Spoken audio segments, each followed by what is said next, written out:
কেউ নাই যে এই কমপ্লেনটা শুনে নাই যে আমার প্রাথমিকের শিক্ষার্থীদের নিজের শরীরের ওজন থেকে ব্যাগের ওজন বেশি। এটা শুনেন নাই এমন কেউ আছেন ভাই? নাই। তাহলে আমরা আরো যে দুটো বই দিচ্ছি এটা তো জাস্টিফাইড হতে হবে, এবং অবভিয়াসলি জাস্টিফাইড।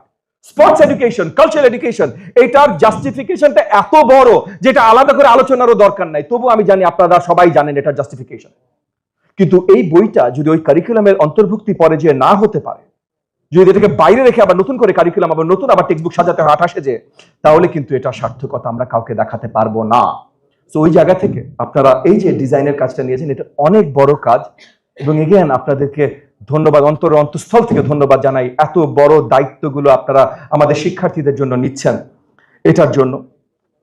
কিন্তু আপনারা মাথায় রাখবেন, আমি যে কয়েকটা কথা বললাম, এক হলো ফুল কারিকুলাম ডিজাইনটা চিন্তা করেই করবেন।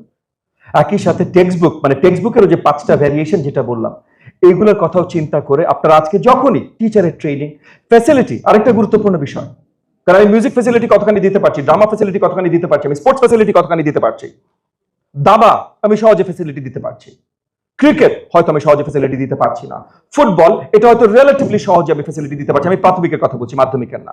সো ছোট গ্রাউন্ড করে আমরা হয়তো সহজে দিতে পারছি। সো কোনটা পারছি কোনটা পারছি না এগুলো আপনারা একটু চিন্তা করে নেবেন, বিকজ এগেন এই প্রত্যেকটা জিনিস বৃহত্তর কারিকুলামের অংশ হতে হবে।